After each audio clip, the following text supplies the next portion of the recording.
Good morning, everyone. My name's Shazia Khan, and today's session is on the health and social care in context, and it's learning outcome 4 today, to understand the individual rights underpinning delivery of health and social care to service users. Just a little bit of a summary of what we did in the last session, which was we concentrated on looking in learning outcomes 2 on the implications of the legislative frameworks in the chosen health and social care. We looked at the different legislation that is used in the process of creating any sort of statutory regulations and any rules in regards to health and social care. We also looked at the purpose of legislation in health and social care and why it's so important to have to be governed by a professional body. We also looked at things like Health and Social Care Act, the Equality Act 2010. We looked at the Social Value Act 2012, Health and Safety at Work Act 1974, Data Protection and Child Protection. And we explained the relevance of each of these acts and why it's important to health and social care.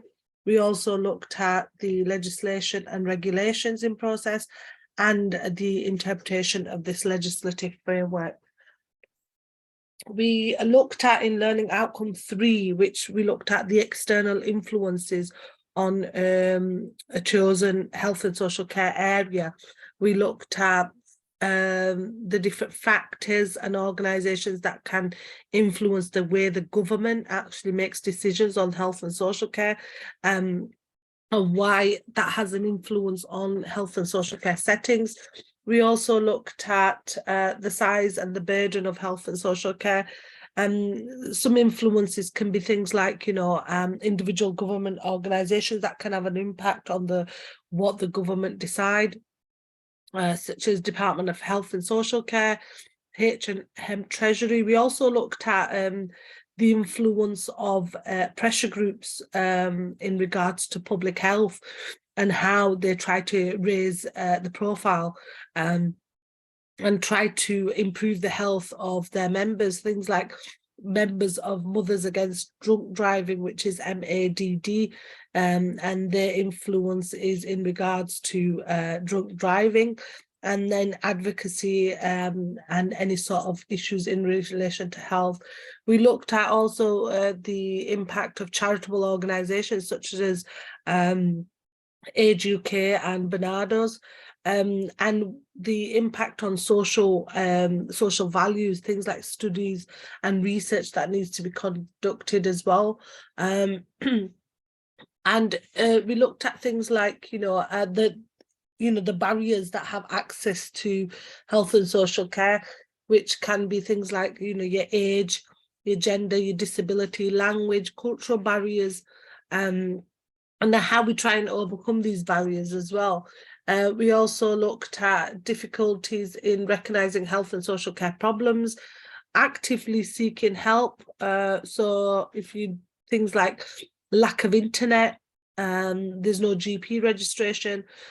Older people have a lot of confusion about how technology works, but also about how the NHS works as well. And things like discrimination and prejudice from people that are from the LGBT community. So, there are certain navigations that have been put into place. Sometimes it's difficult to obtain an appointment from the doctors, and people get anxious. And also cultural, we need to be aware of the cultural aspects as well in regards to these, and try and get training around, things like how someone dresses, customs, language, religious beliefs, things like people with disabilities. So people that have visual impairment, what we need to, that's a barrier. So how we need to cater for these individuals, things like, providing services for visually impaired or deaf people in regards to things, maybe leaflets in Braille, any sort of issues in regards to culture, because sometimes language is a big barrier for some some people in regards to how they can get what they want to say across to the person listening to them. So, you know, interpreters are available, and also things like, you know, translators need to be available for the individual. So, you know, these are really important in regards to the health and social care, because sometimes these kind of barriers prevent someone from identifying what issues they have. So if they're not feeling well, then they need to identify that to the doctor or the nurse. So, you know, these kind of issues do impact on the individual's life. Now we're going to go on to learning outcome 4, which is to understand the individual rights underpinning the delivery of the health and social care to service users. And these are things like, you know, the human rights part of the individual's rights. So the learner in learning outcome 4 will be able to understand individual rights underpinning delivery of health and social care to service users. The learner can, 4.1, analyse the individual rights that underpin health and social care practice. 4.2, to evaluate the importance of these rights in health and social care. So analyse the individual rights that underpin health and social care. So why is human rights important in health and social care? When we look at health and social care or human rights issues, we have to look at the approach of why they're so important in any instance, okay? So in the UK, all public authorities, including NHS, organisations, have a duty to respect and promote people's human rights. Human rights can improve experiences for everybody, from service users to workers to service commissioners and providers. Working on human rights in health and social care aims to help the English health and social care comply with the Human Rights Act 1998 through things like, you know,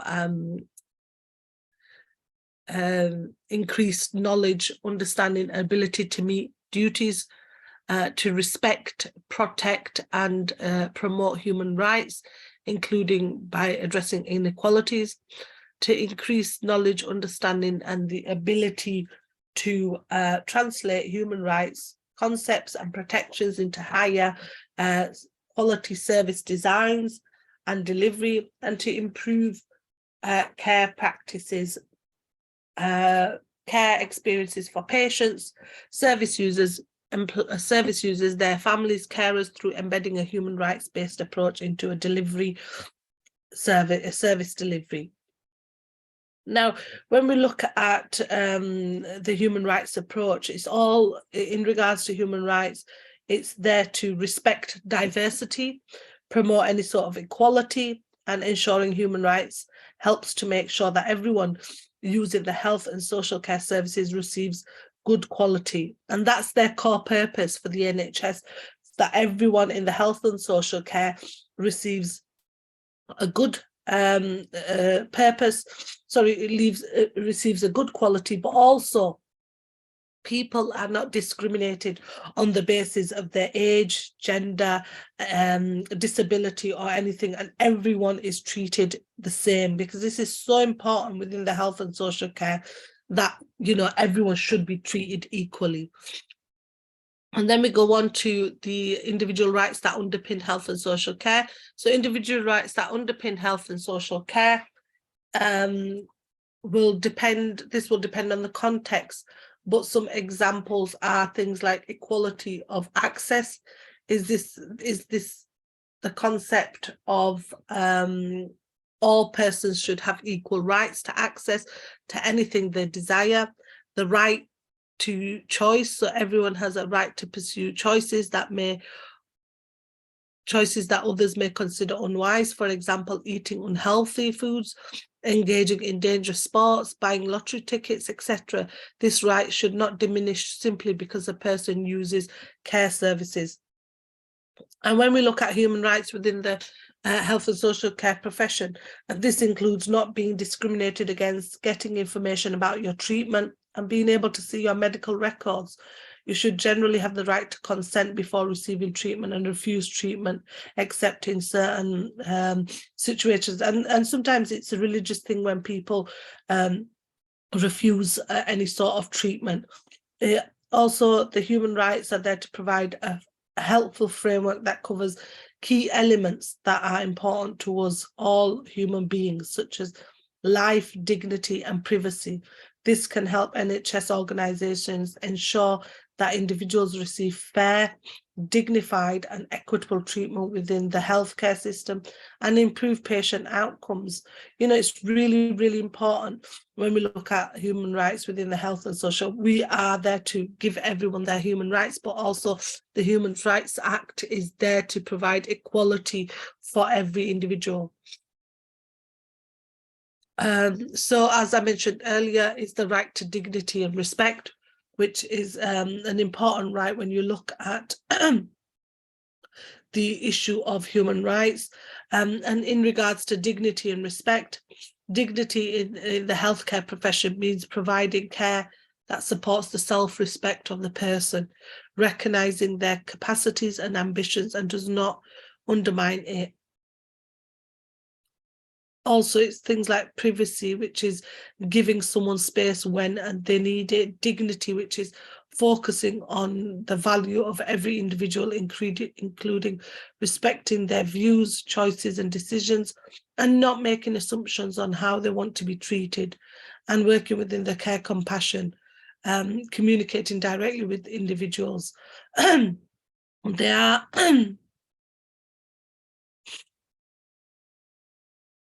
so then you've got the excuse me, the empowerment of service users, and this is involved in decisions about own care and involved in choices about how services are delivered, including their review or implementation.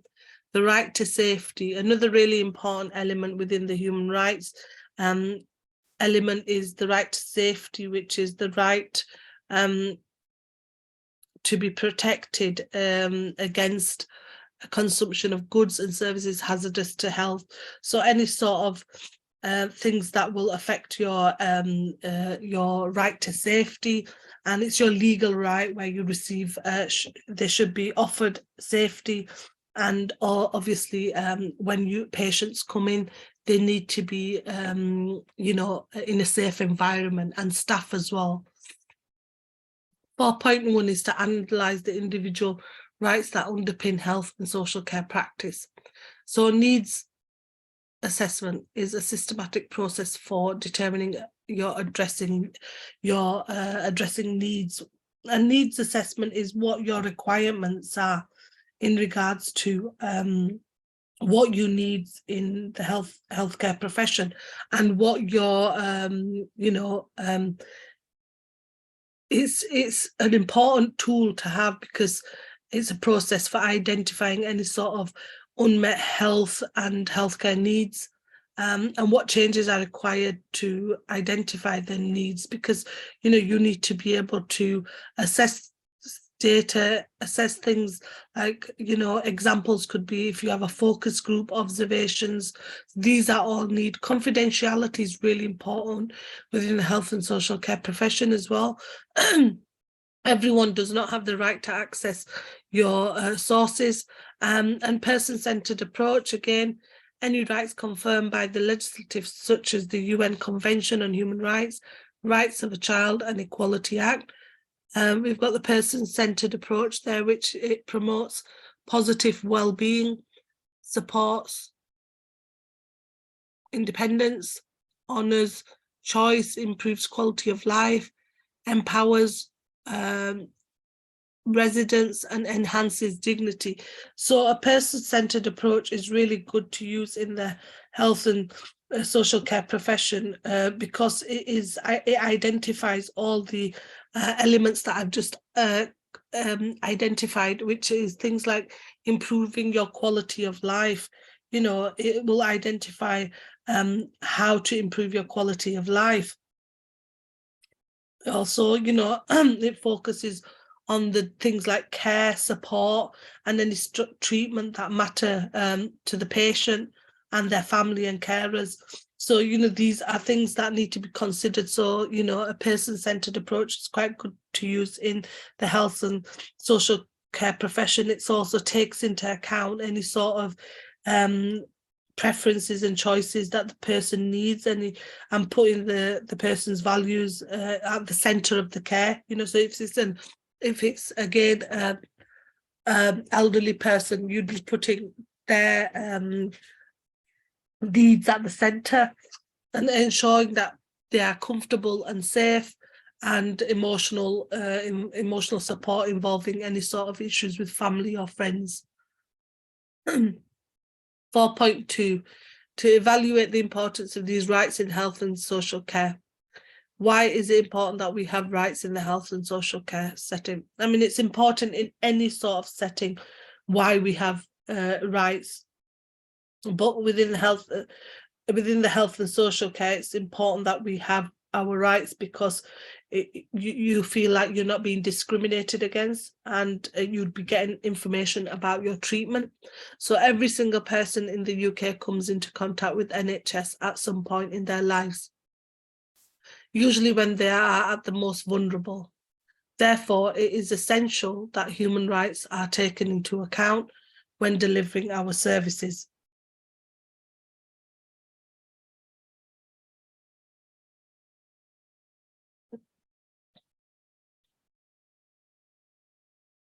Also, putting human rights at the heart of the way healthcare services are designed and delivered can make it better services for everyone, with patient and staff experiences reflecting the core values: fairness, respect, equality, and dignity.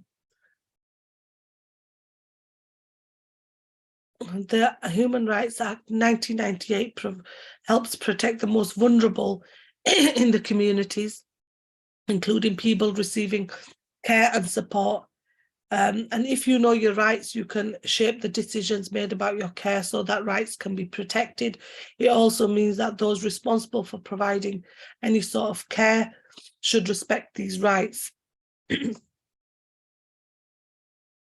Human rights in the healthcare profession and the social care profession are particularly relevant, and things like Article 3 in regards to the European Convention on Human Rights, which looks at freedom from torture and inhumane or degrading treatment. Article 5, the right to liberty and security, and Article 8, which is respect for private and family rights.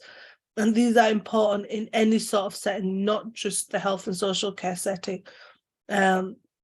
In regards to the health and social care side of it, they would look at that patients and staff are treated fair, that they are respected, because that's a really important thing, and ensuring that everyone is treated equal. Equality is a really important thing in regards to not being discriminated because of your age, gender, or your sexuality, and things like dignity. So dignity of an individual needs to be respected.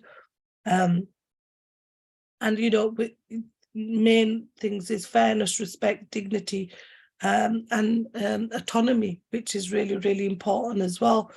You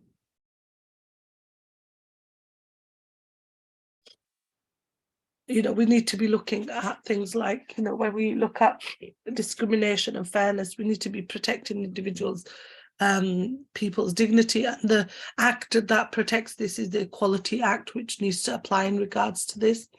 So evaluate the importance of these rights in health and social care.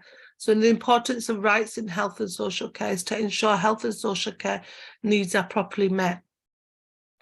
To identify that we are following the laws as well in place, to ensure access to suitable services by service users, to tensions between what can actually be provided and the rights of individuals, protection of vulnerable service users, also to ensure that development and care provides the best possible outcomes. So just to identify that today, we have looked at analysing the individual rights that underpin health and social care practice. We've looked at evaluating the importance of these rights in health and social care, and the importance of legislation, and in regards to fairness, dignity, and we've also looked at the issue of equality. So the sources that we've used that you could go through is the human rights in health and social care, equality and human rights, which is quite a good internet source to use, and human rights in health and social care is a PDF document. Also, after this, we'll watch a video in regards to the importance of health and social care, human rights within the health and social care setting.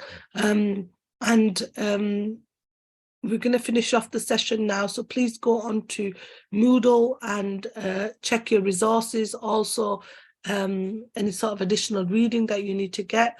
But please make sure you use Moodle and download these slides. And tomorrow we'll be looking at the final session, which is the assignment discussion. And we'll just watch a video after this session. Thank you.